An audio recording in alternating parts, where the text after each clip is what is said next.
سب اللہ کے لیے خاص. یہاں بہت سارے لوگ عبادت کا معنی ہی نہیں سمجھتے، اس لیے بہت سی عبادتیں اللہ کے علاوہ دوسروں کے لیے کرتے ہیں اور سمجھتے ہیں کہ ہم شرک نہیں کر رہے ہیں. جیسے نظر و نیاز کرنا، اللہ کے نام کو جس طرح پکارا جاتا ہے اللہ اکبر، کسی اور کی جے یا اس کے ناموں کو بلند کرنا، کسی سے مدد طلب کرنا، یہ سمجھنا کہ اللہ رب العالمین کی طرح ہم فلاں بزرگ ولی پیر فقیر یا فرشتے اور نبی کو نہیں مانتے لیکن ان کو واسطہ بنا کر ان کو پکار رہے ہیں، یہ سمجھتے ہیں کہ یہ شرک نہیں ہے.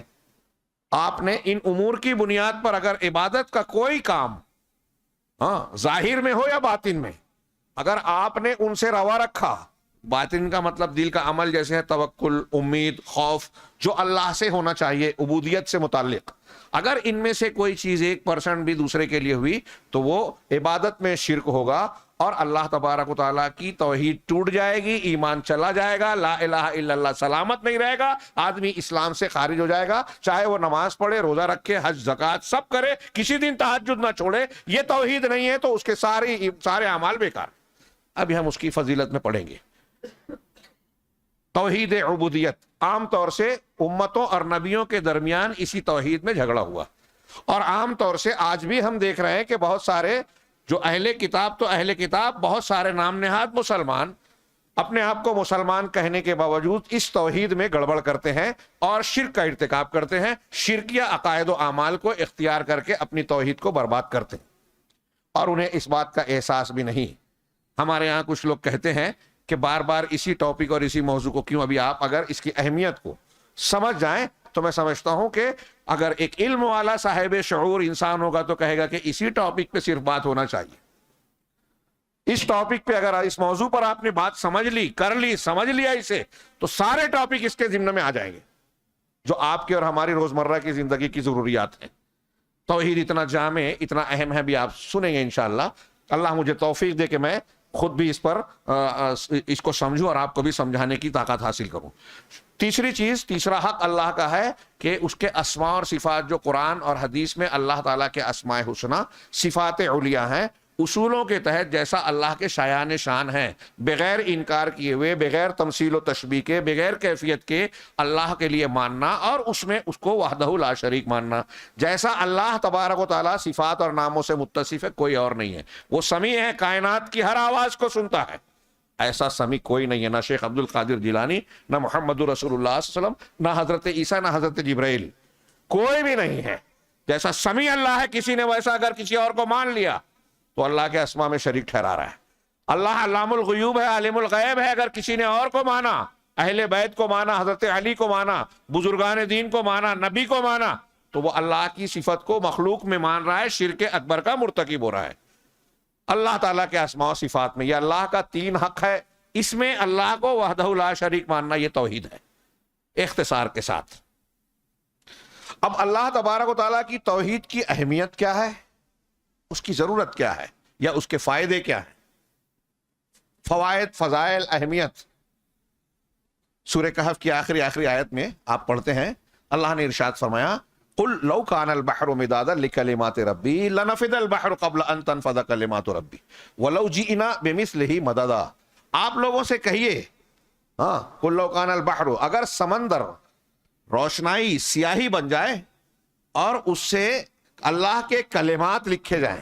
اللہ کے کلمات کی کئی تشریح کی لوگوں نے، اس میں یہ کہ اللہ کا علم، اس کی حکمتیں، اس کی توحید اور وحدانیت کی دلیلیں، اس کے کمالات اور خوبیاں، سب کلمات اللہ میں، اللہ کی باتوں میں داخل ہیں. اللہ کے کلمات کو سمندر روشنائی بن جائے اور اس کو اس روشنائی سے، سیاہی سے لکھا جائے تو روشنائی سمندر ختم ہو جائے گا. اللہ کے کلمات، اس کی تعریف و توصیف، اس کے کمالات، اس کی دلیلیں ختم نہیں ہوگی توحید کی. وَلَوْ جِئْنَا بِمِثْلِهِ مَدَدًا، یہ سمندر ختم ہو جائے اور اس سمندر کے بعد ویسا ایک اور سمندر ہم لے آئیں. سورہ لقمان میں کہا کہ 7 سمندر ہو جائے، کائنات کا ہر درخت تو جو ہے قلم بن جائے، قلم گھس جائیں گے، روشنائیاں ختم ہو جائے گی، 7 سمندر ختم ہو جائیں گے، اللہ کے کلمات ختم نہیں ہوں گے. کتنا وسیع موضوع ہے یہ. اس کے فوائد، فضائل، اہمیت 7 سمندر ہیں. اور اس مختصر سے وقت میں، جبکہ مجھے ایک اور جگہ جانا ہے، مجھ جیسا کم علم زیادہ سے زیادہ ان 7 سمندروں میں سے ایک قطرہ بھی بیان کر لے تو شاید کافی ہے. میں صرف یہ چاہوں گا، اللہ سے دعا کروں گا کہ اس مجلس میں یہ عنوان جو متعین کیا گیا ہے، ہم صرف اس موضوع کی اہمیت سمجھ لیں تو شاید ہمارے لیے یہ کافی ہوگا. اب یہاں ہم آتے ہیں موضوع کی اہمیت و افادیت کے طرف. میرے سامنے جو کتابچے ہیں اس میں کئی ارب بڑے بڑے علماء کے توحید سے فوائد، ارکان، شرائط، فضائل لا الہ الا اللہ توحید کے بیان کیے گئے ہیں. اس میں میں نے جو کھولا ہے زید بن ہادی مدخلی رحمہ اللہ، انہوں نے فضائل توحید میں 32 نکات پیش کیے ہیں. یہ جو میرے سامنے 32 صرف کیا کیا فائدے ہیں، 32 نکات، اور یہ پورے نہیں ہیں. اور ہر نقطے کی جو دعویٰ کیا قرآن سے اور حدیث سے دلیل دی ہے. شیخ عبدالرزاق نے الگ پیش کیا ہے، انہوں نے بھی 15-20 پیش کیا. اس میں سے کچھ مشترک ہیں، کچھ ایسے ہیں جو ان 32 میں شامل نہیں ہیں، اور دوسرے علماء نے بھی بیان کیا. میں کوشش کروں گا کہ چند وہ امور جو بہت ہی ہمارے لیے ہلانے اور غور کرنے والے ہیں اس کی طرف توجہ دلاؤں. توحید کی اہمیت و فضیلت، کسی چیز کی اہمیت و فضیلت ہمارے نزدیک کس بنیاد پر ہوتی ہے؟ جس چیز کی ہمیں جتنی ضرورت ہے اس حساب سے ہم دنیا میں اس چیز کی اہمیت کو متعین کرتے ہیں کہ یہ فلاں چیز ہم کو اتنی ضروری ہے، لہذا کھانے کی ضرورت سب سے زیادہ مادی اعتبار سے، گھر اور رہنے کی، اس کے بعد کھانے کے بعد کپڑا، پھر رہائش، روٹی کپڑا اور مکان ہمارے ہاں بنیادی ضرورت بولا جاتا ہے دنیاوی اعتبار سے. لوگ کہتے ہیں کہیں روٹی کپڑا مکان اور ورزش اس لیے کہتے ہیں کہ صحت بھی ضروری ہے.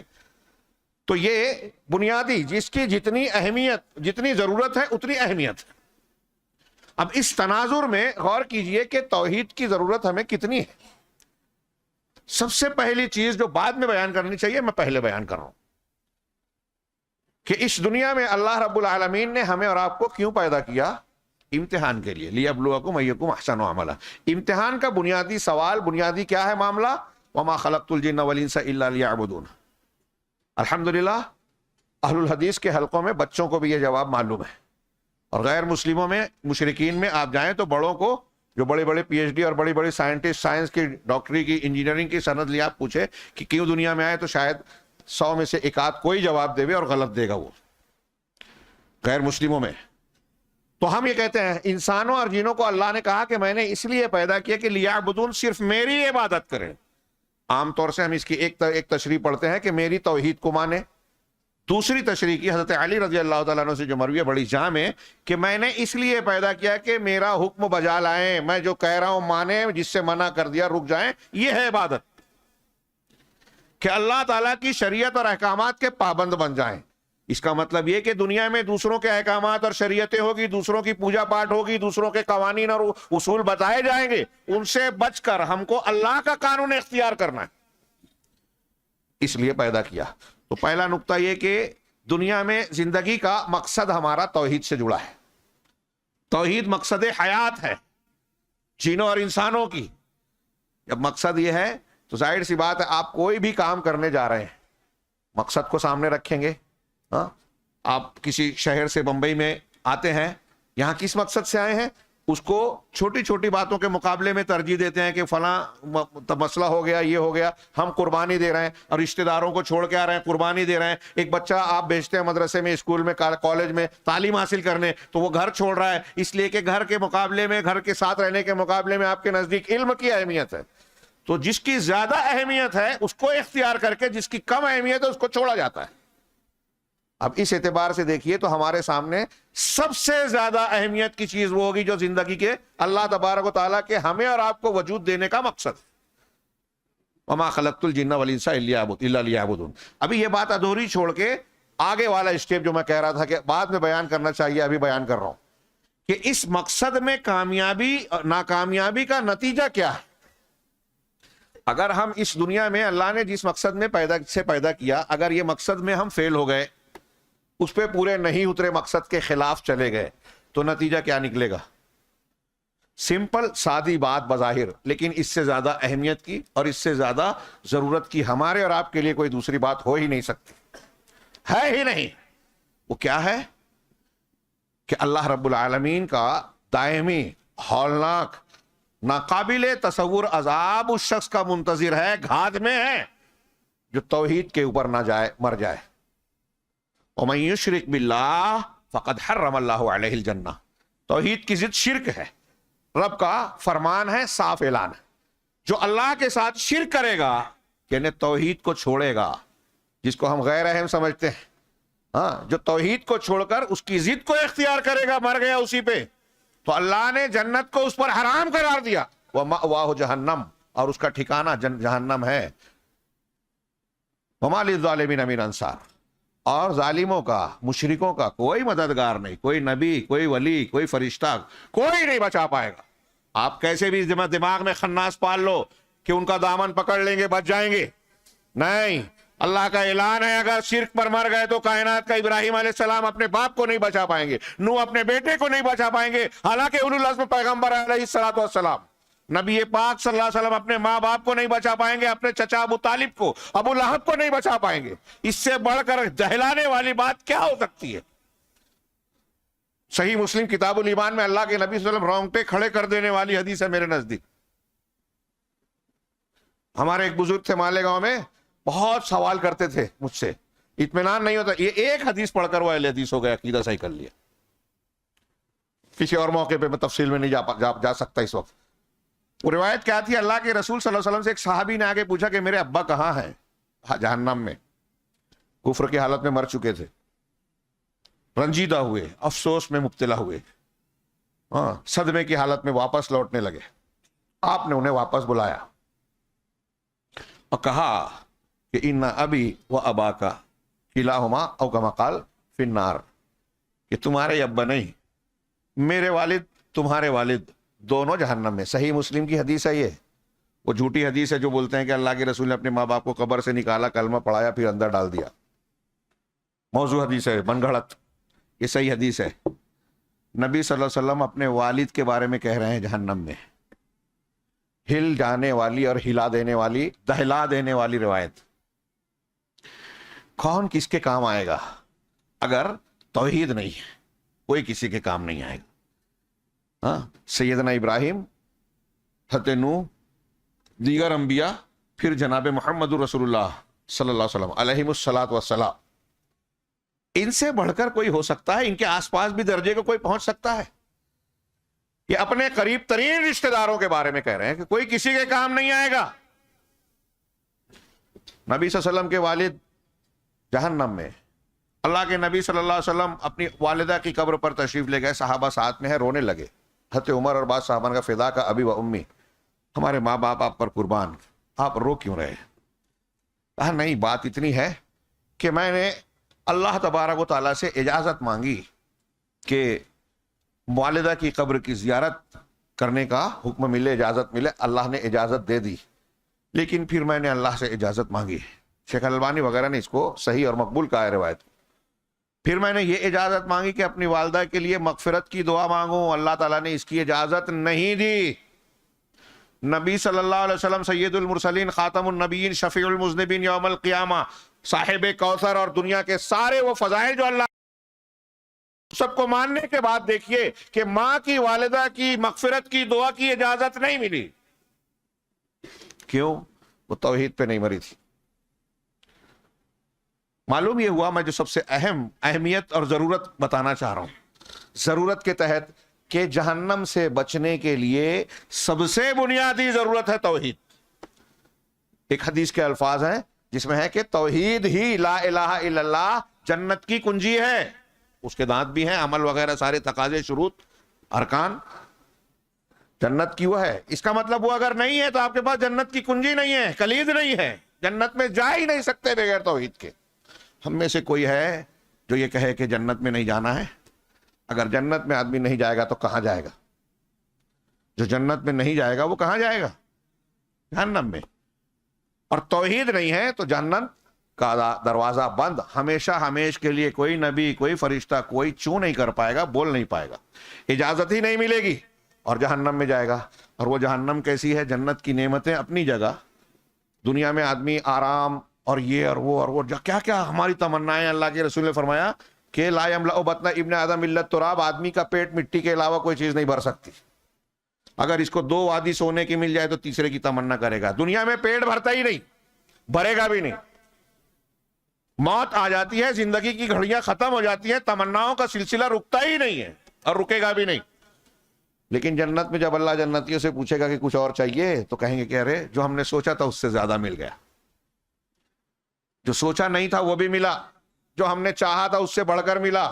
جنت کی انتہا یہ ہے کہ تمنائیں مر جائے گی, دنیا میں تمنا ختم نہیں ہوتی. لا یبغون عنہا حوالا, قرآن نے یہ سورہ کہف کی آیتوں سے پہلے کہا کہ جنت الفردوس میں جب جائیں گے تو یہاں سے تبدیلی نہیں چاہیں گے. آپ کتنے بھی اچھے شہر بستی گاؤں میں رہتے ہیں, سوچنا ذرا چینج چاہیے, بور ہو گئے تو کچھ دوسری جگہ پر جائیں. جنت میں چینج نہیں چاہیے, بولے گا لا یبغون عنہا حوالا.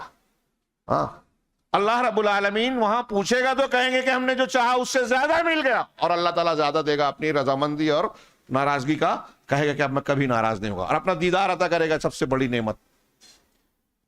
یہ جنت کا معاملہ ہے. اور جنت کا معاملہ جو آخری جنتی, صحیح مسلم کی لمبی حدیث پڑھی ہے, جہنم سے نکالا جائے گا اسٹیپ بائی اسٹیپ, ہوتا ہوا تھا جنت کے دروازے پہ پہنچے گا اور پھر داخلہ مانگے گا. اللہ تبارک و تعالیٰ اس سے کہے گا کہ جا جو دنیا تھی نا ویسی 10 دنیا 4 دنیا تیرے کو اکیلے کو دے دیتا ہوں.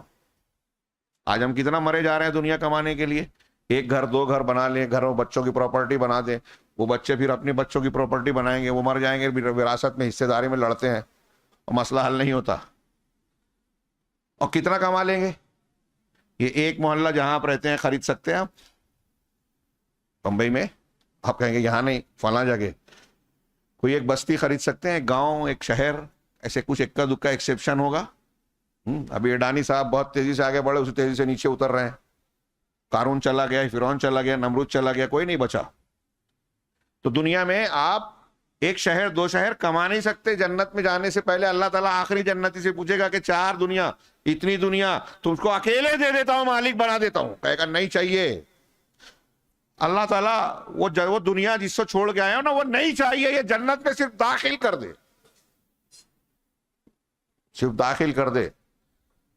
حدیثوں میں ہے کہ جنت میں 1 کمان کی جگہ دنیا اور دنیا کے اندر کی ساری چیزوں سے بہتر. 1 کمان کی جگہ دنیا وافیہ سے.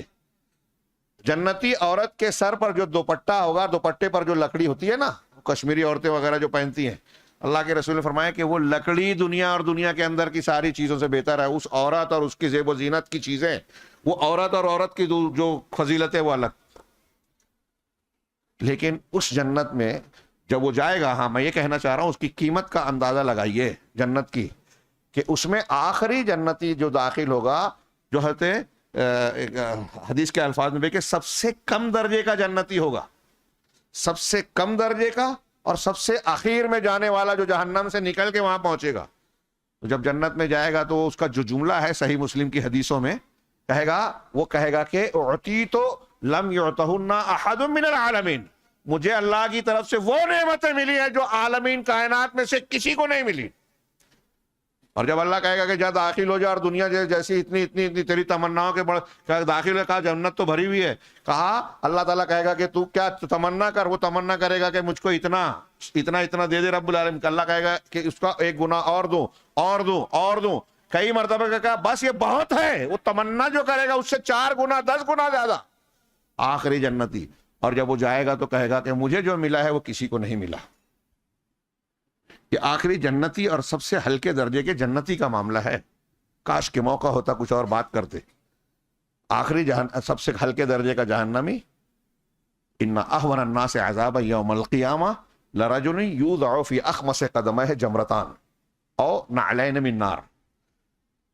صحیح مسلم اور بخاری میں بھی غالباً ہے روایت.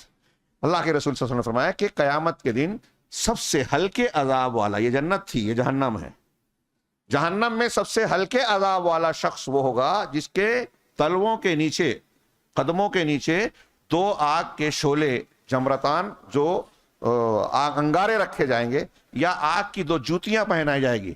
یغلی بہما دماغہ, اس کا دماغ کی ہڈیاں اس سے کھولے گی. یرا انہ اشد الناس عذابہ, اس کو ایسا لگے گا, وہ سمجھے گا کہ وہ عذاب میں سب سے زیادہ سخت ہے, جہنمیوں میں سب سے زیادہ بھیانک عذاب اسے دیا جا رہا ہے. وہ احونہم عذابا, حالانکہ وہ سب سے ہلکے عذاب والا ہوگا. ہلکے عذاب والا ہوگا۔ اب آپ اس کا تصور کیجئے، جو میں بہت زیادہ نہیں بیان کیا، جہنم کے بارے میں جو قرآن میں ہے، اس کی آگ اوپر سے چادر، نیچے سے بستر، اندر گھس رہی ہوگی، آگ کا لباس، آگ کا کپڑا، آگ کا ٹینٹ، یہ قرآن میں جگہ جگہ الگ الگ مضمون بیان کیا گیا ہے۔ دنیا کی آگ سے 69 گنا زیادہ، موت کو پکاریں گے موت نہیں آئے گی، وہاں سے بھاگ نہیں سکیں گے، غائب نہیں ہو سکیں گے۔ ساری چیزیں دھولناکیاں سامنے رکھیے، یہ کوئی کہانی، افسانہ یا ایسی ہی باتیں نہیں ہیں، یہ ہمارے ایمانیات اور یقینیات کی چیز ہے۔ جو نہیں مانے گا قرآن کا منکر اور کافر ہو جائے گا، قرآن حدیث نے بتایا۔ اب جب ہم اسے مانتے ہیں ایک حقیقت کے طور پہ کہ اللہ نے اپنے نافرمان اور مشرک بندوں کے لیے تیار کر رکھا ہے، تو ظاہر سی بات ہے کہ میں بتاؤں کہ یہ کہنا چاہ رہا ہوں، سمجھانا چاہ رہا ہوں کہ ایک مومن بندے کے نزدیک سب سے بڑی ضرورت، سب سے اہم مسئلہ، سب سے زیادہ ترجیح دینے والی بات یہ ہوگی کہ اس عذاب سے ہم اپنے آپ کو، اپنے بیوی بچوں کو بچائیں۔ اب اس عذاب سے اگر ہم کو اور آپ کو بچنا ہے تو اس کا نسخہ کیا ہے؟ اس کا صحیح راستہ کیا ہے؟ بنیادی طور سے توحید کو اختیار کرنا، اور بنیادی طور سے توحید کی ضد یعنی شرک سے بچنا۔ اگر یہ نہیں ہے تو آپ اس جہنم سے ہولناک عذاب سے بچ نہیں سکتے، اپنے بچوں کو بچا نہیں سکتے، کوئی کسی کو نہیں بچا سکتا اگر شرک پر مر گیا، توحید نہیں ہے۔ صرف اس ایک پوائنٹ کو سامنے رکھیے، اور میں ایسا سمجھتا ہوں کہ اگر اس موضوع پر صرف یہی ایک موضوع کو دیکھا جائے کہ اس کا فائدہ یا نقصان، ماننے کا فائدہ اور نہ ماننے کا نقصان کیا ہے، تو شاید ہمارے لیے اتنا ہی کافی ہے کہ ایک انسان کی سب سے بڑی ضرورت یہ ہے کہ وہ اپنے آپ کو جہنم کے ہولناک عذاب سے بچائے، اور سب سے بڑی ضرورت یہ ہے اس کے بعد کہ جنت میں داخل ہو جائے، اور اس کی قیمت صرف اور صرف توحید ہے۔ التوحید لا الہ الا اللہ ثمن الجنہ، اہل علم نے کہا، غالباً روایت کے الفاظ ہیں کہ یہ جنت کی قیمت ہے توحید، اسی کے لیے جنت اور جہنم بنائی گئی ہے۔ اور اب جب یہ نتیجہ ہے تو آپ اس سے جوڑ لیجئے کہ جنت و جہنم کا فیصلہ توحید کی بنیاد پر ہوگا، اس کا مطلب دنیا کی زندگی کا امتحان توحید کی بنیاد پر ہو رہا ہے، اور اسی لیے جتنے انبیاء اور پیغمبر آئے سب نے توحید کی تعلیم دی، سب کی تعلیم کی بنیاد، نچوڑ، حاصل یہی توحید کو اگر قوم نے نہیں مانا تو 950 سال نوح علیہ السلام نے دوسرا سبق نہیں دیا۔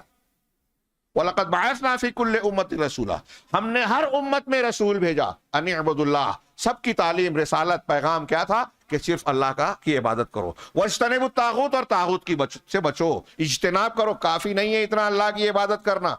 ایک آدمی آتا ہے مسجد میں نماز پڑھ رہا ہے، روزہ رکھ رہا ہے، حج کر رہا ہے، زکوٰۃ دے رہا ہے، کچھ عبادات کر رہا ہے، لیکن ساتھ میں جا کے مزاروں پہ سجدہ کرتا ہے، غیر اللہ کے نام کی نظر و نیاز کرتا ہے، یا شیخ عبد القادر جیلانی شیئن للہ پکارتا ہے، یا رسول اللہ انصرنی، اللہ کے رسول مدد کیجئے، اے مشکل کشا تو کیجئے، قصیدہ بردہ پڑھتا ہے، امت پہ تیرے وقت بہت مشکل آ چکا ہے، لہذا اے رسول آپ کی مدد کیجئے۔ کوئی پیر صاحب کو، شیخ عبد القادر جیلانی قادریہ سلسلے کو، سہروردیہ سلسلے کو، چشتیہ کی سلسلے کو نجات کا باعث سمجھ کر یہ کہتا ہے کہ ہم نے شیخ کے بتائے ہوئے درود کو، مراقبے کو، ان کے بتائے ہوئے اوراد کو اختیار کر لیا، اپنے آپ کو بیعت کر کے اس سلسلے سے جوڑ لیا، اب ہمارے پیر صاحب ہمارا ہاتھ پکڑ کے کھینچ کے جنت میں لے جائیں گے، جہنم سے بچا لیں گے۔ ناممکن بات ہے، یہ دھوکے ہیں، شیطانی فریب ہے، سازش ہے، یہ گمراہیاں ہیں، اور یہ آج مسلمان کہلانے والے بہت بڑے طبقے میں عام ہے۔ اس تناظر میں دیکھیے کہ ہم کو اس موضوع پر کتنی محنت کرنی چاہیے۔ انبیاء کرام علیہ السلام کے بارے میں نے بتایا کہ قوم نے اگر یہ مانا نہیں تو اگلا سبق دیا نہیں۔ اللہ کے نبی صلی اللہ علیہ وسلم اپنے شاگردوں کو، صحابہ کو بھیجتے تھے، جب بخاری مسلم کی بڑی مشہور حدیث ہے، آپ پڑھتے ہیں، علماء سے سنتے ہیں، کہ جب حضرت معاذ بن جبل کو یمن بھیجا تو کہا اِنَّكَ تَأْتِي قَوْمًا مِّنْ أَهْلِ الْكِتَابِ فَلْيَكُنْ أَوَّلَ مَا تَدْعُوهُمْ إِلَيْهِ شَهَادَةَ اللَّهِ إِلَٰهَ إِلَّا اللَّهُ، کہ آپ اہل کتاب کی ایک قوم کے پاس، جماعت کے پاس جا رہے ہو، لہذا سب سے پہلے جس بات کی دعوت دینا وہ لا الہ الا اللہ کی، لا الہ الا اللہ کی دعوت دینا۔ جب یہ مان لیں، رسول کی تعلیم پر غور کیجئے، یہ روشن چمک رہی ہے حدیث، اللہ کے نبی صلی اللہ علیہ وسلم کا فرمان، نبی سے بہتر کسی کی تعلیم ہو سکتی ہے؟ مگر لوگ ماننے کو تیار ہی نہیں ہے، کہتے ہیں اللہ کے رسول صلی اللہ علیہ وسلم سے محبت ہے، محمد رسول اللہ کا کلمہ پڑھتے ہیں، لیکن آپ کی باتیں نہیں مانتے۔ روئے زمین پر اہل الحدیث اور سلفی کہلانے والا، جس کو بہت سارے الزامات سے متہم کرتے ہیں، وہ یہاں کھڑا اترتا ہے اکیلا۔ الحمدللہ اس پر گھمنڈ نہیں کرنا چاہیے، اللہ کا شکر ادا کرنا چاہیے کہ اس نے یہ توفیق دی۔ تو نبی کریم صلی اللہ علیہ وسلم نے یہ کہا کہ سب سے پہلی دعوت اگر سامنے والا مخاطب شرک کر رہا ہے، اب وہ اہل کتاب ہو یا قرآن کو ماننے کا دعویٰ کرنے والا ہو، اگر مشرک ہے تو پہلے توحید کی دعوت دینا، لا الہ الا اللہ کی اور محمد رسول اللہ کی گواہی دے، اس کو دعوت دینا۔ یہ مانیں گے، اللہ کے رسول کی اس حدیث میں ہے تو فَأَعْلِمْهُمْ فَأَخْبِرْهُمْ أَنَّ اللَّهَ افْتَرَضَ عَلَيْهِمْ 5 صلوات فِي كُلِّ يَوْمٍ وَلَيْلَةٍ، تو یہ بتانا کہ اللہ تعالیٰ نے رات اور دن کے 24 گھنٹے کے دورانیے میں 5 وقت کی نماز فرض کی۔ اس سے کئی مسئلہ نکالا علماء نے۔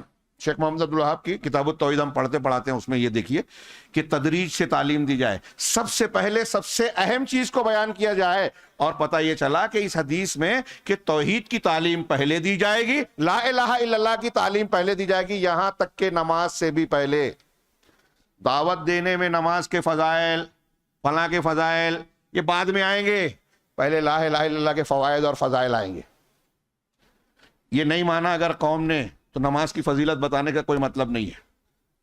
کہا ایک دن بھی اگر آپ نے تہجد نہیں چھوڑی، ایک تکبیر تحریمہ چھوڑے بغیر ساری نمازیں پڑھی، لیکن آپ شرک اکبر کر رہے ہیں، تو آپ کی ایک کا ایک سجدہ بھی اللہ کے یہاں قبول نہیں۔ توحید کی اہمیت اور فضیلت کا یہ ایک پہلو بھی کافی ہے۔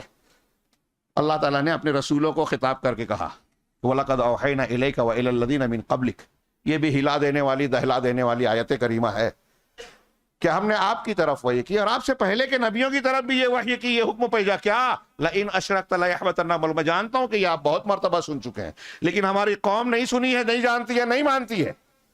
پہنچائیے ان تک، تازہ کیجئے ان اسباق کو۔ اللہ تعالیٰ کہہ رہا ہے کہ اگر آپ نے بھی شرک کیا ہے، رسول انبیاء سے کہا آپ نے بھی شرک کیا تو آپ کے سارے عمل برباد۔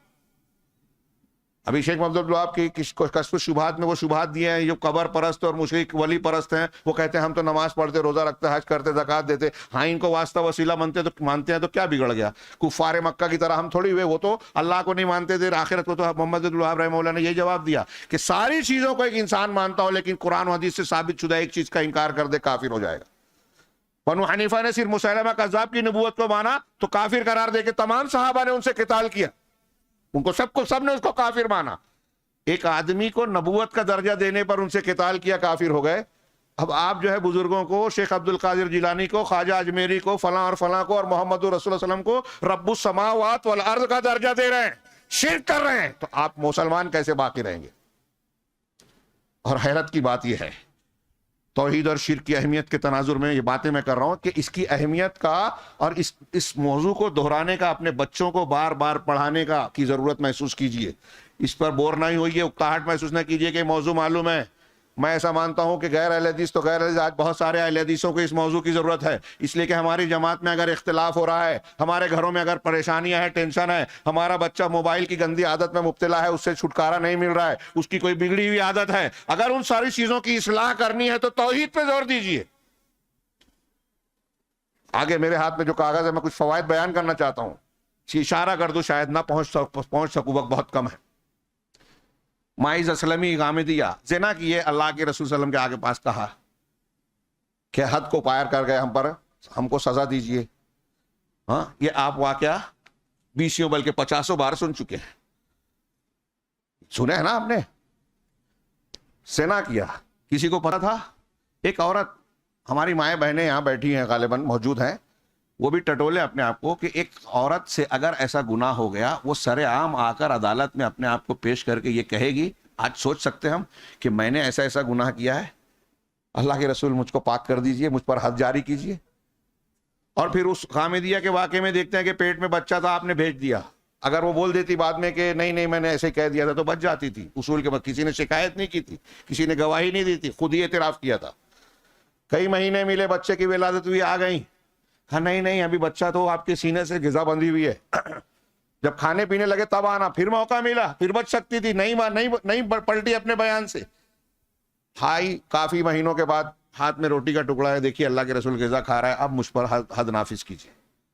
حیرت ہوتی ہے، غور کیجیے، کس قوام سے بنے ہوئے تھے، کیا وجہ تھی؟ کیا بے وقوف تھے؟ ہم چالاک ہیں، وہ بے وقوف تھے؟ نہیں، یہ توحید اور شرک کی بات تھی۔ میں جو کہہ رہا ہوں نا، ابھی اشارہ کر رہا ہوں کہ ہمارے گھروں میں جو مسائل ہیں، بگاڑ ہے، یہ ہماری بچیاں، انتہائی شرم اور افسوس کی بات ہے، بے غیرتی کا مقام ہے، ہماری بچیاں مذہب بدل کر دوسروں سے شادیاں کر رہی ہیں، کہنے پر ہم مجبور ہیں۔ ہاں، صرف بمبئی کے 4-5 مہینے پہلے، 1 مہینے کی صرف اس شہر کی رپورٹ تھی ایک وکیل کے حوالے سے، اس ایک شہر میں 1 مہینے میں 35 بچیوں نے ارتداد اختیار کی، 1 مہینے میں، صرف اس ایک شہر میں۔ ہم کہتے ہیں بہت معلومات ہے، ہمارے گھروں میں توحید اور شرک کی تربیت ہے۔ اگر یہ توحید کے فوائد، عظمت اور اہمیت ہم نے ان بچیوں کو سمجھائی ہوتی تو حضرت سمیہ کی طرح شرمگاہ پر برچا کھا کے شہید ہو جاتی، حضرت ام سلیم کی طرح انکار کر دیتی، ابو طلحہ سے کہتی کہ تم مشرک ہو اور میں مومنہ ہوں۔ ایک مومنہ عورت ایک مشرک اور کافر سے شادی نہیں کر سکتی، اللہ نے حرام کیا ہے۔ کب ہوگا یہ توحید کی اہمیت و فوائد؟ جب معلوم ہوں گے جو اس موضوع کی بات کر رہے ہیں۔ تو میں عرض کرنا چاہتا ہوں کہ ہمارے گھر میں اگر ایک چھوٹا سا مسئلہ پیدا ہو رہا ہے، ہاں، یہ ترکی کے زلزلے سے لے کر ہمارے گھر میں کوئی نوکر ہمارے ساتھ بے ایمانی کر رہا ہے، بددیانتی خیانت کر رہا ہے، ہمارا بچہ نافرمانی کر رہا ہے، سب کا تعلق میرے بھائیو توحید سے ہے۔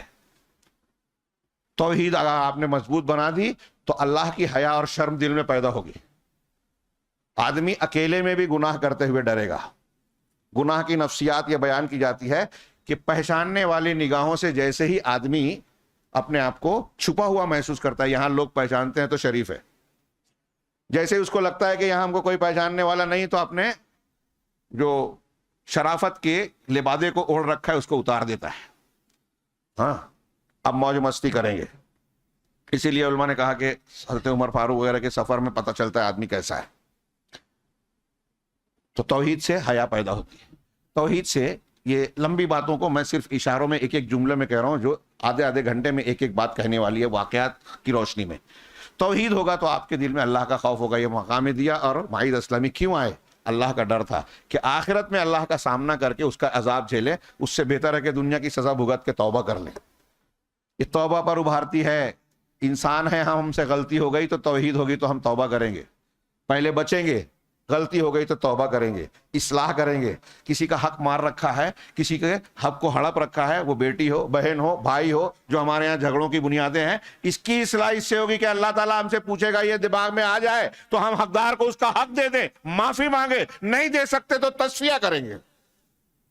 دل میں جب خوف ہوگا، رسمن نہیں، حج کرنے جا رہے ہیں تو چلو اوپر جا کے معافی مانگ کے ٹینشن دور کر لیجئے، اپنے آپ کو تسلی دے دو کہ حج قبول ہو جائے گا۔ ہاں، بندوں کا حق صاف کر کے اللہ سے حق صاف کروانے جا رہے ہیں۔ تو میں عرض کر رہا تھا کہ اللہ کا خوف، اللہ سے امید اور اللہ کی محبت ہوگی تو نیکیوں کا شوق پیدا ہوگا۔ ہاں، نیکیوں کا شوق اور محبت کے توحید کی جڑ اور بنیاد ہے۔ آپ کے دل میں جتنی اللہ سے محبت ہوگی اتنا زیادہ آپ اللہ کے لیے قربانیاں دینے کی بات کریں گے۔ ہمارے ہاں عشق و معاشقے کی باتیں لوگ کرتے ہیں، ہاں، آسمان سے تارے توڑ کے لا دوں گا، یہ کر دوں گا، وہ کر دوں گا، یہ اس طرح کے جو جملے عاشقانہ اور شاعرانہ بولے جاتے ہیں، یہ سب سمجھتے ہیں کہ بکواس ہے۔ لیکن یہ بولے کیوں جاتے ہیں؟ ایک اظہار ہوتا ہے کہ میں جس کو چاہتا ہوں اس کے لیے ہر قسم کی قربانی دینا۔ یہ نفس پرستی یا جس کے پیچھے، جس کی جڑ بنیاد میں، جس محبت کی جڑ میں شہوت رانی ہے، اس کے لیے آدمی ایسی باتیں کرتا ہے، لیلا مجنو اور فلاں کی قصے کہانیاں سناتا ہے۔ ہمارے یہاں فلمیں، قصے، کہانیاں، افسانے اسی پر بنتے رہتی ہے، بکواس پر۔ لیکن صحابہ کرام، مومنین صادقین، سچے جذبے والے یا توحید کو جاننے والے پروانوں کو دیکھیے تو دونوں کیا ہے، وہ علامہ اقبال نے کہا، یہ غازی، یہ تیرے پر اسرار بندے۔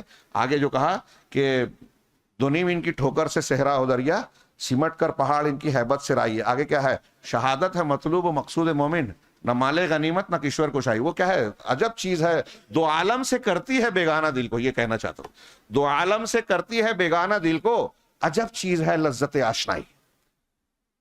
اللہ سے آشنائی کی لذت، محبت، توحید کی لذت آپ کو اگر مل گئی تو پھر آپ کو دنیا اور دنیا کی چیزوں کی پرواہ نہیں رہے گی۔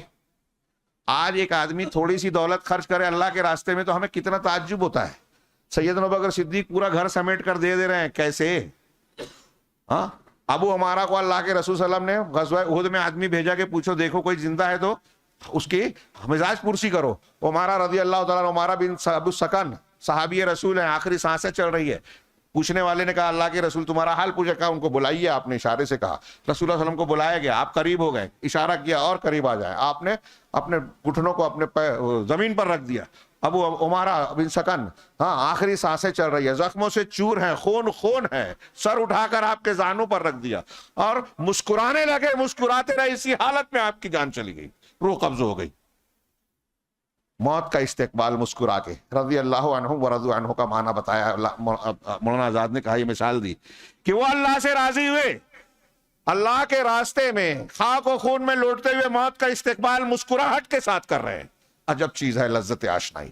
یہ توحید کی بنیاد پر دل میں جب محبت پیدا ہوتی ہے تو اللہ کے راستے میں آنے والی مشقتیں اور تکلیفیں کڑوا گھونٹ شیریں شربت کی طرح بن جاتا ہے۔ تو اگر آپ کے اندر، ہمارے اندر توحید ہے تو محبت الہی سب سے زیادہ ہوگی، اور اللہ کے لیے جب محبت ہوگی تو اللہ کے دین کے لیے اخلاص ہوگا، تقویٰ ہوگا، اس کے لیے قربانی کا جذبہ ہوگا، وہ ساری خوبیاں اخلاقی پیدا ہوگی جو دین چاہتا ہے، دین حکم دیتا ہے۔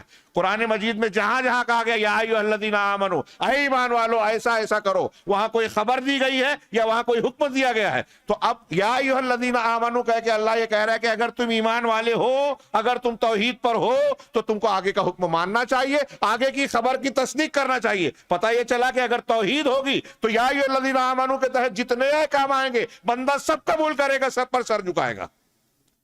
یہ ایک بات جو میں نے کہی یہ پوری باتوں کو گھیر لیتی ہے کہ توحید سے ساری خوبیاں، اب توحید اللہ کہہ رہا ہے والدین کو اف نہ کہو، توحید والا سر جھکا دے گا، ابا نے تماشا بھی مارا تو سر جھکا کے کھا لے گا۔ لیکن آج ہمارے سماج میں بولتا ہے نہیں نہیں مولوی صاحب، ہے میں مانتا ہوں قرآن میں ہے کہ اف نہ کہو، لیکن میرے ابا الگ ہے۔ اکثر میں یہ بات کہتا ہوں، آ جاتی ہے زبان پر، میرے ابا الگ ہیں۔ تو میں سوال کرتا ہوں، اس کا مطلب آپ کے ابا کے لیے اسپیشل کچھ قرآن کی آیت نازل کرنا تھی، اللہ کو مس ہو گئے؟ ہاں، اللہ کو نہیں معلوم تھا آپ کے ابا ایسے ہیں؟ ہاں، اور ایک عموم میں کہہ دیا کہ وَلَا تَقُل لَهُمَا اُفٍّ، ماں باپ کو اف تک نہ کہو۔ تو آپ کے لیے کچھ اسپیشل آیت اور حکم آنا تھا، کیونکہ اللہ کو نہیں پتا تھا کہ آپ کے ابا دوسروں کے ابا سے الگ رہیں گے، باقی لوگوں کو اف نہیں کہتے، آپ کے ابا کو بول سکتے۔ کیا حماقت کی بات ہے۔ توحید والا سر جھکائے گا، توحید والا ہوگا۔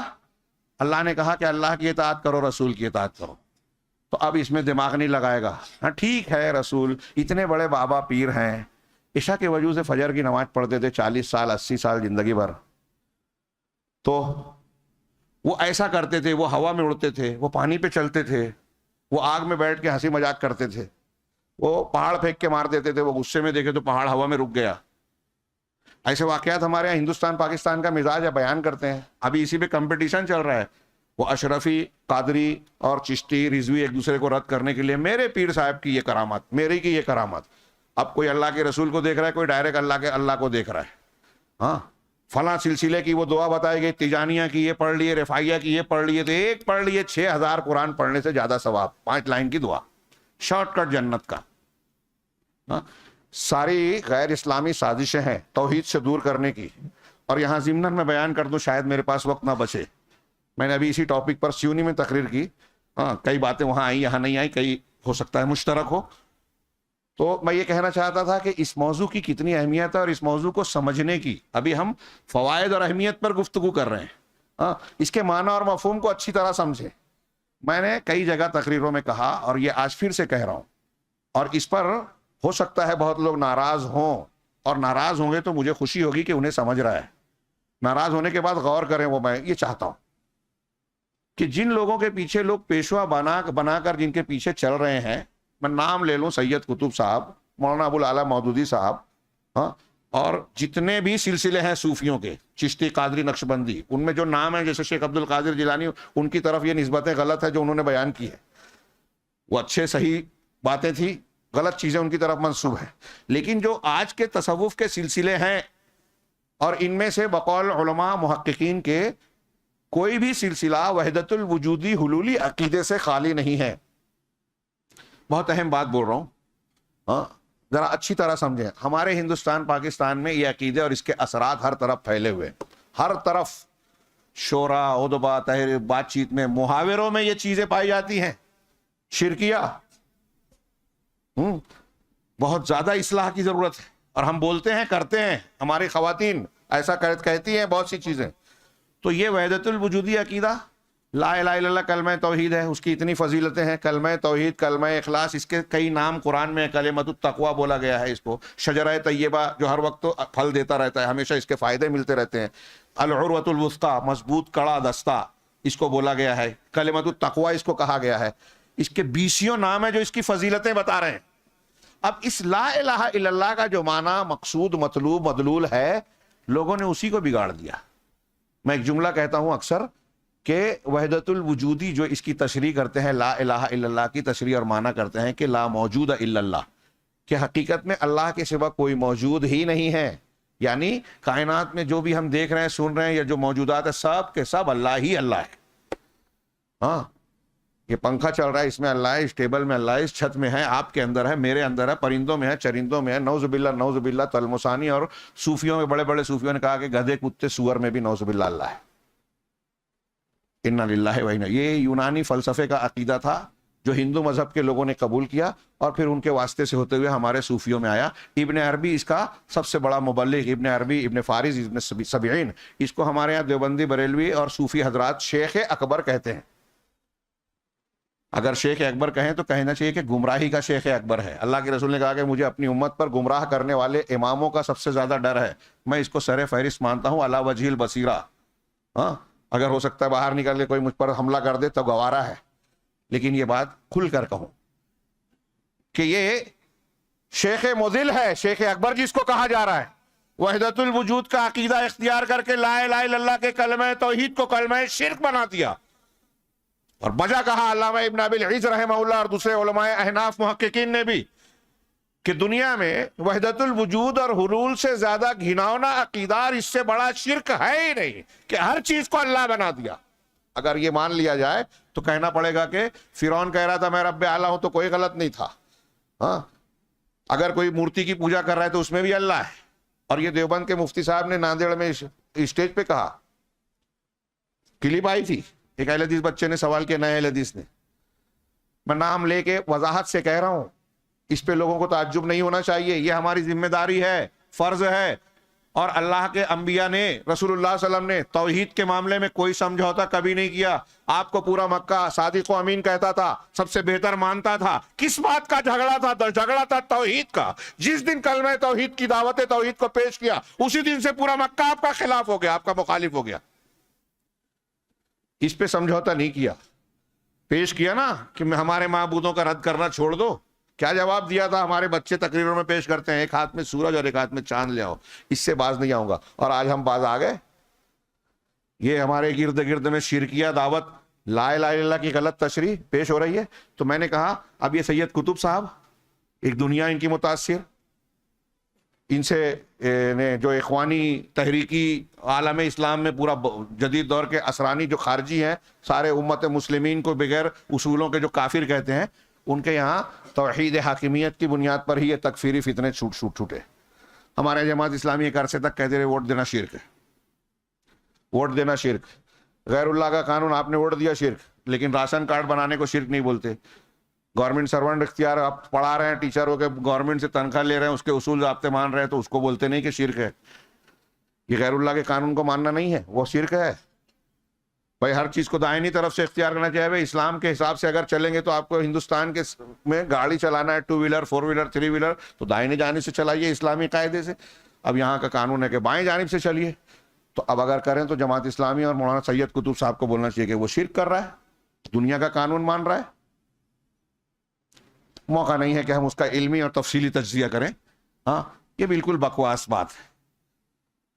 یہ توحید کو انہوں نے سمیٹ دیا، توحید حاکمیت۔ ابھی عرب علماء توحید حاکمیت ایک چیز بیان کر رہے ہیں، لا الہ الا اللہ کی تشریح کرتے ہیں کہ اللہ کے سوا کوئی حاکم نہیں، اللہ کے سوا کوئی فیصلہ کرنے والا نہیں، جیسے خارجیوں کا نعرہ تھا ان الحکم الا للہ۔ بھائی وقت بہت زیادہ ہو رہا ہے، مجھے ایک دوسری جگہ بھی خطاب کے لیے جانا ہے، لیکن دل بھی نہیں ہو رہا ہے کہ یہ چھوڑوں، اس سے زیادہ اہم کوئی موضوع ہے ہی نہیں۔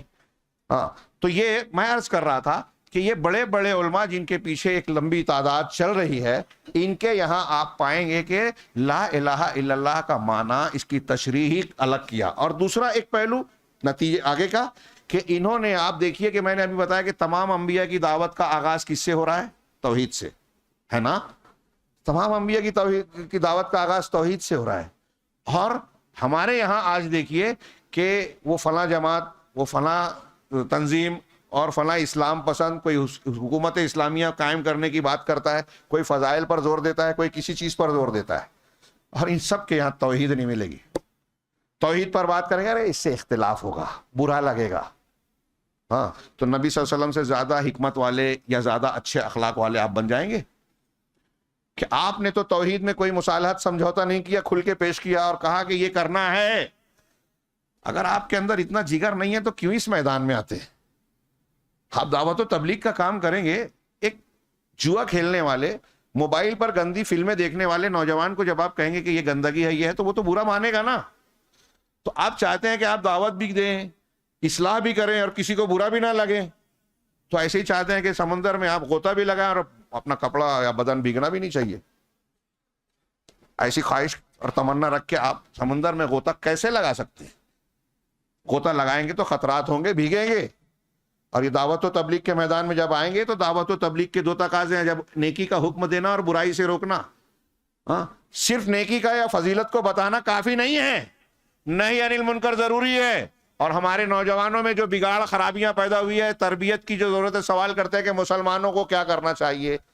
ابھی یہ سوال اٹھ رہا ہے کہ بھائی وہ یہاں کی جو سیاسی پارٹیاں مسلمانوں کے خلاف قوانین بنا رہی ہیں، الیکشن آ رہا ہے تو ہندو مسلم مسائل کو جو ہے اچھالتی ہیں، حجاب کا مسئلہ، پرسنل لا میں مداخلت، مسجد پر اعتراض، ہماری فلاں مسجد پر اعتراض، سوال اٹھایا، ایک ایشو کو جو ہے میڈیا میں بنایا، ان کے آدمی میڈیا میں بھی ہے، الیکشن کمیشن میں بھی ہے، فلاں جگہ بھی ہے. تو کیا کریں؟ ہم بے بس محسوس کرتے ہیں. تو اب لوگ ہمارے دماغ لگاتے ہیں کہ نہیں اس پارٹی پر تکیہ کر کے، نہیں اس پارٹی پر، ایسا نہیں، ہمارے سیاسی پارٹی ہونا چاہیے، یہ ہونا چاہیے. اور جتنا ہم کرتے ہیں اتنا اپنے آپ کو مسائل میں پھنساتے ہیں. بلکہ میں یہ کہوں کہ جو ہمارے مخالفین ہیں وہ ہم سے جو چاہتے ہیں ہم وہ کرتے ہیں. وہ چاہتے ہیں کہ ایک مسلم پارٹی بنے اور مسلمانوں کا ووٹ بڑھ جائے. وہ چاہتے ہیں کہ مسلمان آپس میں اسی طرح لڑتے رہیں، ایک اس کی تائید کرے، ایک اس کی واقعات بیان کرتے رہیں کہ ارے انہوں نے تو مسلمانوں کو اتنا مارا، مسجد ان کے زمانے میں ٹوٹی، اور یہ انہوں نے قانون بنایا، آپ یہ پیش کرو گے، وہ پیش کریں گے، آپ کے نتیجہ نکلے گا نہیں. یہ ایک مسئلہ. پھر دوسرا، ہمارے یہاں لوگ کہتے ہیں نا، ارے مسلمانوں کے کیا حالات ہیں آج، کیسے حالات ہو گئے، اور یہ اہل حدیث یا یہ جو لوگ ہیں سلفی توحید توحید توحید کرتے رہتے ہیں. میں یہ کہنا چاہتا ہوں ان سے کہ آپ بھی توحید توحید کرنے لگے. مسلمانوں کے اگر ایسے حالات ہیں تو آپ لہسن پیاز فضیلت نہیں کر سکتے. آپ حالات کو سدھارنا ہے نا تو انبیاء کی طرح توحید توحید ہی کرنا پڑے گا. آپ کی توحید درست ہوگی تو اللہ کی مدد ملے گی. توحید کے فوائد اور ضرورت فوائد میں یہ ہے کہ اللہ حکومت دے گا، وعدہ ہے اس کا، وعد اللہ الذین آمنوا منکم وعملوا الصالحات لیستخلفنہم فی الارض کما استخلف الذین من قبلہم. ایمان اور عمل صالح ہوگا تو زمین میں خلافت ملے گی. زمین میں خلافت حکومت قائم کرنے کا کام ہم کو اللہ نے نہیں دیا. ہم کو یہ کہا کہ ایمان اور عمل صالح اختیار کرو. نتیجہ اللہ دے گا کہ تم کو غلبہ دے گا، قوت دے گا، دشمنوں کو ناکام بنائے گا، ان کی سازشیں ٹوٹ جائے گی. وَإِن تَصْبِرُوا وَتَتَّقُوا لَا يَضُرُّكُمْ كَيْدُهُمْ شَيْئًا. اگر تم صبر کرو اور تقوی اختیار کرو، یعنی توحید پر عمل کرو. اگر توحید ہوگی تو صبر ہوگا، توحید ہوگی تو تقوی ہوگا، اور یہ تقوی اور صبر ہوگا تو اللہ کہہ رہا ہے کہ دشمنوں کی چالیں تمہارا کچھ بگاڑ نہیں سکتی، کچھ بگاڑنے. قرآن کہہ رہا ہے یہ ایمان ہے کہ نہیں ہے. یہ کورونا کا مرض ہو، بے روزگاری ہو، ہاں افلاس ہو، ہمارے کاروبار میں مندی ہو، دشمن کا خوف ہو، ہمارے خلاف جو سازشیں، سب کا علاج توحید. ہوائی بات نہیں کر رہا ہوں، پوری ذمہ داری سے، علی وجہ البصیرہ. دلائل بے شمار ہیں. ہم جب پڑھتے ہیں قرآن میں کہتا ہوں نا، ہمارے یہاں روحانی اسباب کا خیال ہی نہیں ہے. ابھی بہت جگہ بیان کیا، یہ آخری بات کہوں کہ اللہ کے رسول صلی اللہ علیہ وسلم کی بیٹی نے بہت جگہ بیان کیا، میں نے فاطمہ رضی اللہ عنہا نے کہا کہ غلام ہم لینے کے لیے چلے گئے کہ 2 غلام آئے ہیں، نوکر مل جائے. میرے ہاتھ میں چکی پیس کر چھالے پڑ گئے. واپس آ گئی، تھے نہیں رسول اللہ صلی اللہ علیہ وسلم. پتہ چلا، واپس آئے، اور پھر اس کے بعد جب رات میں اللہ کے رسول کو پتہ چلا، تشریف لائے. بخاری کی لمبی واقعہ ہے، آپ سن چکے ہیں، میں مقصود بیان کرنے کے لیے شارٹ اختصار کر رہا ہوں. آپ نے ان سے کہا کہ کیا میں تم کو غلام سے بہتر چیز نہ بتاؤں، خادم سے. تم جب بستر پر سونے کے لیے آؤ تو 33 مرتبہ سبحان اللہ، 33 مرتبہ الحمدللہ، اور 34 مرتبہ اللہ اکبر کہہ لیا. میں اکثر یہ پیش کر کے سوال کرتا ہوں کہ تھوڑی دیر کے لیے بتائیے کہ اگر آپ کی والدہ، میری اہلیہ یہ بولے کہ وہ مکسر مشین لے آئیے، واشنگ مشین لے آئیے، بڑی تکلیف ہو رہی ہے کپڑا دھونے میں، مسالہ پیسنے میں، اور ہم اس سے کہیں کہ سبحان اللہ الحمدللہ اللہ اکبر کہہ لے. ہاں وہ واشنگ مشین منگائے اور ہم کہیں کہ سبحان اللہ الحمدللہ اللہ اکبر کا کیا جواب ملے گا؟ یہ دونوں میں کوئی کانٹیکٹ نظر آ رہا ہے؟ لیکن سید المرسلین نے اپنی دختر لخت جگر کو یہ نسخہ دیا. اس میں کوئی کنیکشن نظر نہیں آ رہا ہے. دیکھیے یہ توحید کا اثر ہاتھ کے چھالوں سے بھی ہے, گھر کے مسائل کو حل کرنے سے بھی ہے. میں یہ بتانا چاہ رہا ہوں, آپ کے گھر میں تنگی ہے, پریشانی ہے, دقت ہے, آپ توحید کیجئے, اللہ کا ذکر کیجئے. یہ جو فضیلتیں بیان کی جاتی ہے, کاش موضوع کا وقت ہوتا کہ جس نے لا الہ الا اللہ وحدہ لا شریک لہ لہ الملک و لہ الحمد وہو علی کل شیء قدیر, یہ 10 مرتبہ جس نے کہا نا, وہ 4 غلام, بعض باتیں میں کہ ایک غلام کے آزاد کرنے کا ثواب, اور یہ نیکیاں 4 غلام بنو اسماعیل. 100 مرتبہ اگر کہا 24 گھنٹے میں 100 نیکیاں ملے گی, 100 گناہ معاف ہو جائیں گے, اور 10 غلاموں کو آزاد کرنے کا اجر ملے گا. اور اس دن جس دن یہ بات کہی, شیطان اس کے جسم میں داخل نہیں ہوگا.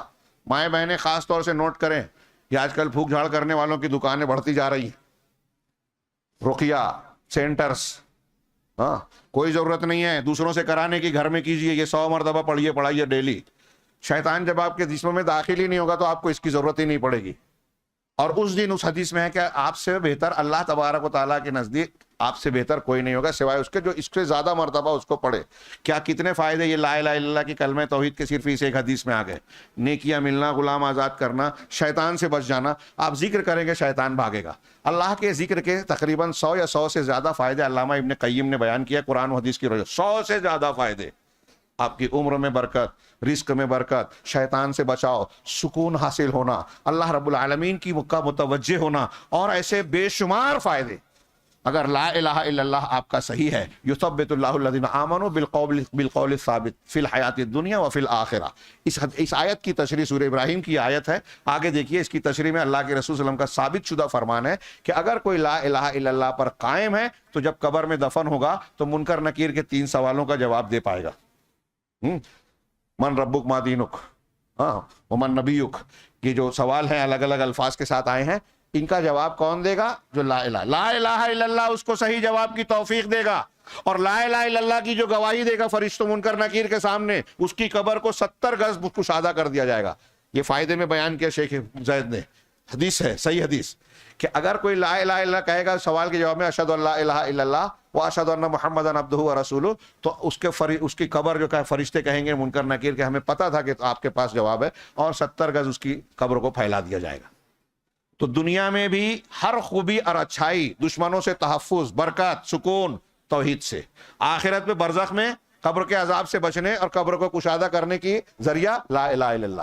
آخرت میں لا الہ الا اللہ کی وجہ سے فضائے اکبر سے محفوظ رہے گا آدمی. لا الہ الا اللہ کی وجہ سے اللہ کے رسول کی سفارش ملے گی. اللہ کے رسول کی حدیثوں سے ثابت ہے, آپ سے سوال کیا گیا کہ قیامت کے دن آپ کی سفارش کو پانے والا سب سے خوش قسمت کون ہوگا؟ تو اللہ کے رسول نے فرمایا کہ من قال لا الہ الا اللہ خالصا من قلبی, جس نے لا الہ الا اللہ اپنے دل کے خلوص کے ساتھ کہا. زبانی طور پہ یوں ہی بول دیا کافی نہیں ہے, دل کے اخلاص کے ساتھ جو لا الہ, تو پتہ چلا لا الہ الا اللہ کی فضیلت اور فائدہ ایک یہ ہے کہ قیامت میں رسول اللہ صلی اللہ علیہ وسلم کی سفارش ملے گی. لا الہ الا اللہ نہیں ہے تو سفارش نہیں ملے گی. لا الہ الا اللہ اعمال کے میزان میں سب سے وزندار نیکی ہے. احسن الحسنہ بھی ہے, یہ سب سے بہترین نیکی, سب سے اعلیٰ نیکی, اور گناہوں کو مٹانے والی. لمبی حدیث میں ہے کہ اللہ تعالیٰ قیامت کے دن ایک بندے کو لائے گا, اس کے 99 رجسٹر ہوں گے جس میں گناہ ہی گناہ ہوں گے. ہر رجسٹر جو ہے حد نگاہ تک ہوگا. اس سے پوچھا جائے گا کہ اس میں سے کسی چیز کا تجھے انکار ہے؟ کہے گا نہیں. کہا میرے فرشتوں نے لکھنے میں غلطی کی؟ کہا گا نہیں. کیا تیرے پاس کوئی نیکی ہے؟ وہ ڈر جائے گا اور کہے گا کہ نہیں. کہا نہیں, نیکی ہے اور تم پر ظلم نہیں ہوگا. ایک پرچی نکالی جائے گی تو بندہ کہے گا کیا ہے؟ ما ہؤلاء البطاقۃ من هذه السجلات, یہ اللہ تعالیٰ یہ میری چھوٹی سی پرچی جو نیکی کی ہے ان 99 رجسٹروں کے مقابلے میں اس کی کیا اوقات اور حیثیت ہے؟ تو کہا کہ آج تم پر ظلم نہیں ہوگا. کیا پتہ ہے کہ اس میں کیا ہے؟ اس میں ہے اشہد ان لا الہ الا اللہ واشہد ان محمدًا عبدہ ورسولہ. شہادتین کی گواہی ہے. اب 99 رجسٹر ایک پلڑے میں رکھے جائیں گے اور وہ رسید یا ایک بطاقہ ایک پلڑے میں رکھا جائے گا, وہ پلڑا جھک جائے گا. اس سے یہ نہ سمجھے کہ ہم اہل حدیث ہیں, لا الہ الا اللہ پڑھتے ہیں تو ہم ابھی ہمارے 99 رجسٹر بھرے نہیں ہیں, کل سے گناہ شروع کرو, ابھی تو 5 ہی رجسٹر ہوا ہے. ہاں, بہت سے نمازی بھی جائیں گے جن کے لا الہ الا اللہ کے شرائط اور ارکان صحیح نہیں ہے نا, ان کے بہت سے لا الہ الا اللہ کہنے والے جہنم میں جائیں گے، نمازی جائیں گے، نماز کے جو اعضاء ہیں وہ جہنم کی آگ پر حرام ہوں گے. اس سے پتہ چلا امام بخاری نے نقل کیا، علامہ ابن قیم نے یہ باتیں تفصیل سے کہی ہے جو میں کہہ رہا ہوں. یہ دھوکے میں نہیں آنا چاہیے. قرآن حدیثوں میں ثابت ہے، حضرت نوح علیہ السلام نے اپنے بیٹے کو جو نصیحت کی تو کہا لا الہ الا اللہ پڑھو. آسمانوں، ساتوں آسمان اور ساتوں زمین اور ان میں موجود ساری چیزیں اللہ کے سوا ترازو کے ایک پلڑے میں رکھی جائیں اور لا الہ الا اللہ کو دوسرے پلڑے میں، تو یہ لا الہ الا اللہ کا پلڑا بھاری ہوگا. علامہ البانی نے اس حدیث کو صحیح کہا ہے. ہاں، آخری بات جو میں نے اس سے پہلے بارہا بیان کی لیکن ابھی اشارہ بھی آیا تھا کہ لا الہ الا اللہ کی عظمت و فضیلت سمجھیں. اللہ کے رسول صلی اللہ علیہ وسلم، بخاری مسلم میں ہے، اپنے چچا ابو طالب کے آخری وقت میں پہنچے. عبداللہ ابن ابی امیہ اور ابو جہل، دو سرداران مکہ وہاں موجود ہیں. اللہ کے رسول نے کہا کہ چچا جان، قل لا الہ الا اللہ کلمۃ احاج لک بہا عند اللہ، کہ لا الہ الا اللہ کہیے ایسا کلمہ جس کے ذریعے میں اللہ کے سامنے آپ کے لیے سفارش کر سکوں، آپ کے لیے حجت پیش کر سکوں. غور کیجئے، نبی صلی اللہ علیہ وسلم کہہ رہے ہیں اپنے سگے چچا کو جنہوں نے قدم قدم پر دنیاوی اعتبار سے مدد کی تھی، واقعات آپ جانتے ہیں، ان سے کہہ رہے ہیں لا الہ الا اللہ کہو تو آپ کی سفارش کر پاؤں گا. اس کا مطلب کیا ہوا کہ لا الہ الا اللہ نہیں کہا ہے تو نبی کی سفارش نہیں ملے گی. ہاں، اس کی بنیاد پر یہ لائسنس ملے گا، اجازت ملے گی. ابو جہل اور ابن ابی امیہ نے کہا کہ ارے آپ لا الہ الا اللہ کہہ لیں گے تو کیا عبد المطلب اپنے باپ کے دین سے پھر جائیں گے؟ اس سے یہ پتہ چلا کہ ابو جہل اور ابن ابی امیہ، جس کو ہم ابو جہل بولتے ہیں، جہالت والا، اس کو لا الہ الا اللہ کا یہ مطلب سمجھتا تھا کہ جو یہ بول لے گا باپ دادا کے دین کا انکار کر دے گا. اور آج بہت سے مسلمان لا الہ الا اللہ بھی کہتے ہیں، باپ دادا کی روایت پر بھی چل رہے ہیں. ہاں، اوپر جھنڈے پہ لکھا ہوا ہے لا الہ الا اللہ مزار کے، اور نیچے قبر پہ سجدہ ہو رہا ہے، طواف ہو رہا ہے. ہاں، ہمارے ایک استاذ کہا کرتے تھے کہ ابلیس یہ دیکھ کر ہنستا ہوگا اور اللہ سے کہتا ہوگا کہ اللہ دیکھ، سائن بورڈ تیرا لگا ہوا ہے دکان پر لیکن نیچے کاروبار دھندا میرا چل رہا ہے. اوپر لا الہ الا اللہ کا جھنڈا اور نیچے قبر پرستی، شرک کا دھندا.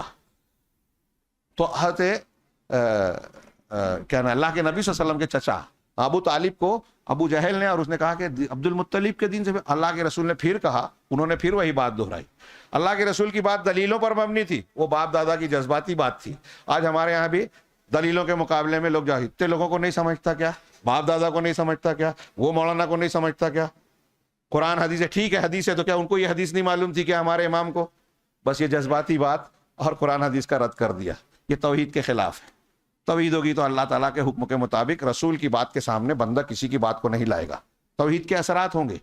تو اللہ کے رسول صلی اللہ علیہ وسلم نے پھر بات دہرائی، نہیں مانا. آخر میں ابو طالب نے کہا کہ وہ اپنے باپ عبد المطلب کے دین پر ہیں اور اسی پر موت ہو گئی. لا الہ الا اللہ کہنے سے انہیں آر محسوس ہوا. چنانچہ اللہ کے رسول صلی اللہ علیہ وسلم نے اس کے بعد کہا کہ میں آپ کے لیے مغفرت کی دعا کروں گا جب تک منع نہ کیا جائے. تو قرآن کی آیت نازل ہوئی،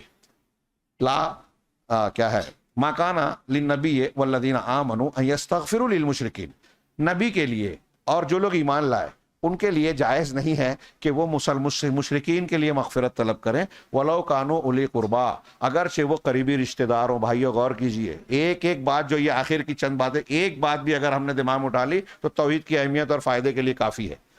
نبی کے لیے اور مومنوں کے لیے جائز نہیں ہے کہ مشرکین کے لیے چاہے وہ قریبی رشتہ دار ہوں مغفرت کی دعا کریں. یہ بات ظاہر ہو جانے کے بعد کہ وہ جہنمی ہیں، من بعد ما تبین لهم انهم اصحاب الجحیم. اب سوچئے کہ نبی زندگی میں اپنے شرک پر مرنے والے سگے چچا کے لیے مغفرت کی دعا نہیں کر سکتے تو مرنے کے بعد یا میدان محشر میں کیا ان کے لیے سفارش کر سکتے ہیں؟ سوال ہی پیدا نہیں ہوتا. یہ توحید کے عظمت و فضائل سے متعلق بہت کم باتیں میں نے پیش کی. آپ روزمرہ کی، جیسے میں نے ابھی ایک دعا کا ذکر کیا، آپ پڑھتے ہیں قل اللہ احد، یہ قرآن کے ایک تہائی مضمون کے برابر ہے. بعض علماء نے کہا کہ قرآن کا ایک تہائی مضمون تو اس لیے کہا گیا کہ ایک تہائی حصے پر توحید، اس کی دلیلیں، اس سے متعلقہ باتیں ہیں، لیکن بقیہ قرآن بھی توحید سے متعلق ہے. یا تو توحید کی ضد ہے، شرک کا رد ہے، اہل شرک کا رد ہے، یا توحید کو ماننے والے اور توحید کو نہ ماننے والوں کا انجام اور کہانی ہے. ماضی میں جو ان کا معاملہ ہوا، ان پر جو عذاب آیا، ان کو جو اللہ نے بچایا، انبیاء اور ان کے ماننے والوں کو، مشرکین کو اور ان کو جو عذاب دیا، یا آخرت میں جو عذاب دے گا، یا پھر احکام و مسائل ہیں جو توحید کا تقاضا ہے کہ ہم اگر توحید مانتے ہیں تو اللہ کے ان حکموں کو ماننا پڑے گا. تو اس اعتبار سے علامہ ابن قیم نے تشریح کر کے کہا الحمدللہ رب العالمین توحید، الرحمن الرحیم توحید، مالک یوم الدین توحید، ایاک نعبد و ایاک نستعین. ہر کلمہ، ہر جملہ قرآن کا توحید ہے. اہمیت کے لیے کافی ہے۔ آیت الکرسی سب سے عظیم آیت قرآن کی کہلاتی ہے، کیوں؟ اس لیے کہ اس میں اللہ کی عظمت، کبریائی، اس کے کمالات اور توحید کی دلیلیں جس طرح ایک آیت میں سمٹی ہے ویسی کوئی آیت نہیں۔ توحید کی وجہ سے جو چیز توحید سے جڑتی ہے اتنی اہمیت ہو جاتی ہے۔ انبیاء کرام 301,24,000 روایت کے سلسلے میں کلام ہو سکتا ہے، ان میں رسولوں کی تعداد 313، رسولوں میں 5 اولو العزم رسول، ان 5 یہ سب فضیلت ہے۔ انبیاء میں سب سے افضل انسان انبیاء میں رسولوں کا درجہ ان سے اونچا، رسولوں میں اولو العزم رسولوں کا درجہ جو 5 ہے ان سے اونچا راجح قول کے مطابق۔ ان 5 میں 2 خلیل ابراہیم علیہ السلام اور رسول اللہ صلی اللہ علیہ وسلم کا درجہ ان سے اونچا، اور ان دونوں میں رسول اللہ صلی اللہ علیہ وسلم کا درجہ سب سے اونچا۔ یہ درجہ اونچا نبیوں میں کس بنیاد پر ہے؟ اہل علم نے لکھا کہ جس نے توحید کے تقاضے کو جتنا پورا کیا اتنا اس کا درجہ اونچا ہوا۔ پتہ یہ چلا کہ لوگوں کو اعلیٰ درجہ جنت، اور جنت میں اعلیٰ سے اعلیٰ درجات وہی دلائے گی جو توحید، جو جتنا پختہ توحید والا ہوگا اتنا اعلیٰ مقام پائے گا۔ اور بخاری مسلم کی حدیث میں ہے کہ جو شخص توحید میں انتہائی پختہ ہوگا، پھونک جھاڑ بھی نہیں کرواتا تو اور شگون بھی نہیں لیتا اور داغتا بھی نہیں ہے، صرف اللہ پہ بھروسہ کرتا ہے، وہ بغیر حساب کتاب کے جنت میں جائے گا۔ یہ توحید کی انتہائی بات ہو گئی۔ اور جو آیت ہم نے پیش کی تھی اس سے جوڑ لیجئے، اللہ تعالیٰ نے فرمایا الذین آمنوا ولم یلبسوا ایمانہم بظلم، جو ایمان لائے اور ایمان کے ساتھ ظلم، جو اللہ کے رسول کی تشریح کے مطابق شرک ہے، کہ ایمان کے ساتھ یعنی توحید کے ساتھ شرک کی ملاوٹ نہیں کی، انہی کے لیے امن ہے، انہی کو جنت سے جہنم سے بچاؤ ملے گا، دنیا میں ساری مصیبتوں پریشانیوں سے، سازشوں اور جو ہے نقصانات سے بچاؤ ملے گا، اور یہی ہدایت یاب ہے۔ صرف اس ایک آیت کو بھی ہم نے پڑھا تو سمجھتے توحید کی اہمیت اور اس کے فائدے کے لیے کافی ہے۔ اللہ سے دعا ہے کہ وہ ہمیں توحید کی عظمت، اہمیت اور اس کی فضیلتوں کو سمجھ کر کما حق ہو، جیسی ہماری طاقت و قوت ہے اس کے مطابق اسے اختیار کرنے کی توفیق عطا فرمائے، اور ہمیں اس بات کی بھی توفیق دے کہ ہم اپنی طاقت کے مطابق اپنے سماج اور معاشرے اور وقت میں اس توحید کے پیغام کو لوگوں میں پھیلائیں۔